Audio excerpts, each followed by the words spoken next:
ஒரு பவுலில் 300 கிராம் அளவுக்கு மைதா எடுத்துக்கோங்க. மைதாவில் கொஞ்சமாக சால்ட் சேர்த்துக்கோங்க. இது எல்லாத்தையும் ஃபர்ஸ்ட் நல்லா மிக்ஸ் பண்ணி விடுங்க கை வச்சு. இப்போது கொஞ்சம் கொஞ்சமாக தண்ணி ஊற்றி நல்லா பெசரி விடுங்க.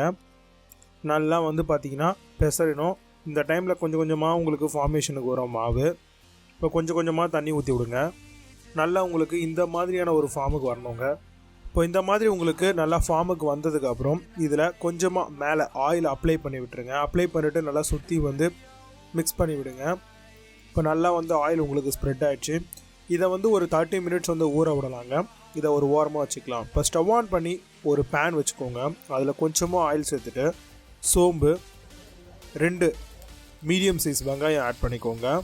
உங்களுடைய தேவைக்கு ஏற்ற மாதிரி ஆனியனுடைய அளவு இன்க்ரீஸ் பண்ணிக்கோங்க. ரெட் சில்லி பவுடர் 1 ஸ்பூன், இதை நீங்கள் 2 ஸ்பூன் வேணாலும் ஆட் பண்ணிக்கோங்க. நான் காஷ்மீர் சில்லி பவுடர் ஆட் பண்ணியிருக்கேன்.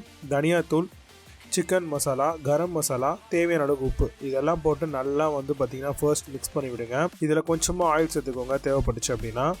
இப்போது ஸ்டவ் ஆஃப் பண்ணி ஓரமாக வச்சுக்கோங்க. இப்போ மாவு நல்லா உங்களுக்கு ஊறி வந்திருக்கு. இப்போ இதை பார்த்திங்க அப்படின்னா உருண்டையாக பிடிச்சி எடுத்துக்கோங்க. உங்களுக்கு எவ்வளோ தேவையோ அதுக்கேற்ற மாதிரி. இப்போ உருண்டை பிடிச்ச மாவு நீங்கள் சப்பாத்தி கல்லில் வச்சு அழகாக திரட்டி எடுத்துக்கோங்க. சப்பாத்தி மாதிரியே ஃபர்ஸ்ட்டு திரட்டி எடுங்க எல்லா மாவையும்.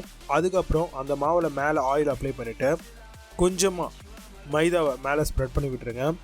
திரும்ப இதுக்கு மேலேயே இன்னொரு லேயர் வைங்க. இது மேலேயும் ஆயில் அப்ளை பண்ணிவிட்டு கொஞ்சமாக மைதா ஆட் பண்ணிவிட்டு திரும்ப இன்னொரு லேயர் வைங்க. இது மேலே லைட்டாக அப்ளை பண்ணிக்கோங்க ஆயிலை. இந்த மாதிரி நீங்கள் 4லேருந்து 5, 6 வரைக்கும் போகலாம். நம்ம 3 ஃபார்மும் நிறுத்திட்டோம். இப்போது இதை நம்ம கட் பண்ணிக்கலாம் உருட்டிடுறது. அப்புறம் இதை 4 பீஸாக நம்மளுக்கு கிடைக்குங்க. 4 பஃப் நம்ம மேக் பண்ண முடியும் இது மூலமாக. இப்போ இது மேலே லைட்டாக மாவு தட்டிட்டு நல்லா பார்த்திங்கன்னா திரட்டிட்டு ரொம்ப அழுத்தம் கொடுக்காமல் திரட்டுங்க. இப்போ நம்ம ஆல்ரெடி வச்சுருக்கக்கூடிய மசாலாவும் வெள்ளை முட்டை ஒரு 1/2 முட்டையை இது மேலே ஆட் பண்ணியிருக்கோம். இப்போ மைதா கொஞ்சமாக தண்ணி ஊற்றி பேஸ்ட் பண்ணிடணும். அதை வச்சு நல்லா ஒட்டிக்கலாம் பிரிஞ்சு வராமல் இருக்கிறதுக்காக. இந்த மாதிரி நம்மளுக்கு பக்காவாக ரெடி ஆயிடுச்சு. இப்போது ஓவன் பிளேட்டில் ஆயிலை ஸ்ப்ரெட் பண்ணிட்டு இதுக்கு மேலே பார்த்திங்கன்னா நம்ம வச்சுருக்கக்கூடிய பஃப் எல்லாத்தையும் வைங்க. மேலே ஒரு முட்டையை மட்டும் பீட் பண்ணி எந்த இதுவும் சேர்க்காமல் அதை நல்லா எக் வாஷ் பண்ணி விடுங்க. அப்போ நல்லா ப்ரௌனிஷாக உங்களுக்கு மேலே வரும். சாப்பிட்றதுக்கும் பார்க்குறதுக்கும் ரொம்ப சூப்பராக இருக்கும். இப்போ ஆல்ரெடி ப்ரீ ஹீட் பண்ணி வச்சிட்டோம் ஒரு 10 மினிட்ஸ் மைக்ரோவேவை. இப்போ அதில் நம்ம வச்சுருக்கக்கூடிய அந்த ஒரு செட் ஆஃப் பஃபும் உள்ளே போட்டுட்டு நம்ம ஸ்டார்ட் பண்ணலாம். 10 நிமிஷம் நல்லா பேக் பண்ணி எடுத்தோம்னாலே நம்மளுக்கு பக்காவாக ரெடி ஆகிடும். இப்போ ஓப்பன் பண்ணி பார்த்தீங்கன்னா உங்களுக்கு நல்லா பக்காவாக ரெடி ஆகிடுச்சு.